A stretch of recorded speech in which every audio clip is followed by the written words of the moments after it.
While the blood is spinning and being prepared, I actually take the time to mark the patient's arm at their point of maximal tenderness. And we'll later confirm that this spot is over the known injury in the common extensor origin, which is where the tennis elbow is taking place. I'll then clean the arm with chlorhexidine swabs.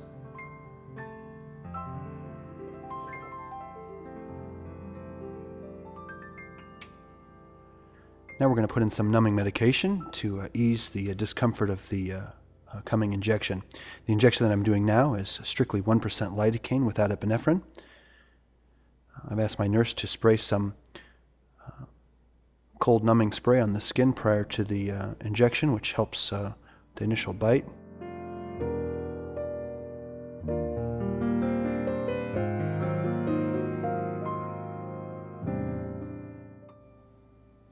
The lidocaine is then spread out into the arm, creating what I call a fan-type block. Now we're going to set up the sterile ultrasound.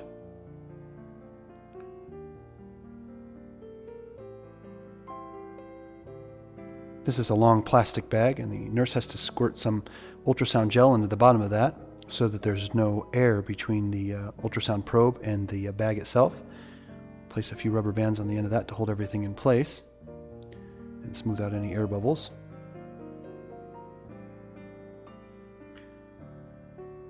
Now it's time to go get the platelet-rich plasma.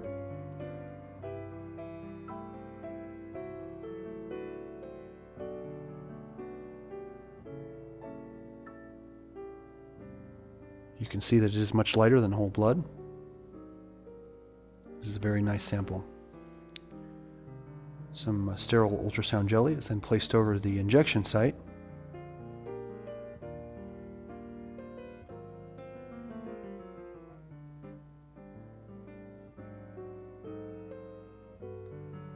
And we make sure our ultrasound is fine-tuned and ready to go.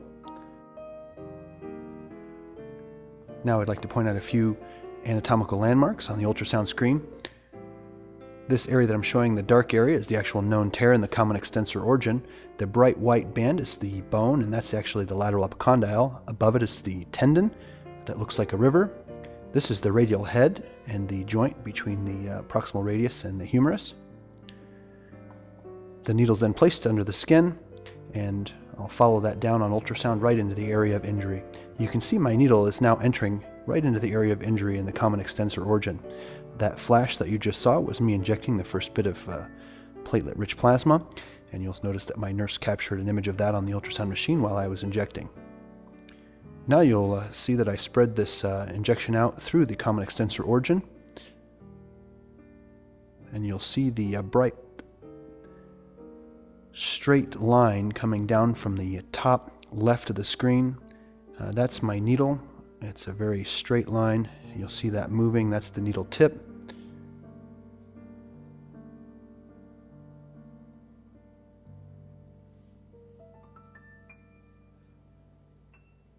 And that's one final look, and the injection is complete. This patient tolerated this injection extremely well and had minimal discomfort. This can actually be a somewhat uncomfortable injection, and as the platelets go in, they do have a tendency to burn. That's why we've decided to start using lidocaine prior to the injection, which makes the injection significantly more comfortable. A couple of band-aids are placed on the arm, both at the injection site and the numbing site, and the patient's finished.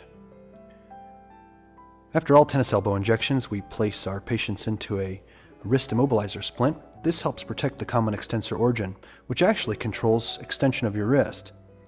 So it seems counterintuitive that we would splint somebody's wrist after an elbow injection, but slowing down your wrist actually inhibits you from being able to use this particular muscle group attached to this tendon. The splint that you see being applied now was actually warmed in an oven for about 5 minutes prior to application, and the plastic material became soft like neoprene, and we're able to custom mold this right to a patient's wrist. This is excellent for athletes and people who are going to go back to work and need something that is functional and a little more streamlined. That's the end of this video. Hope you enjoyed watching our platelet-rich plasma injection.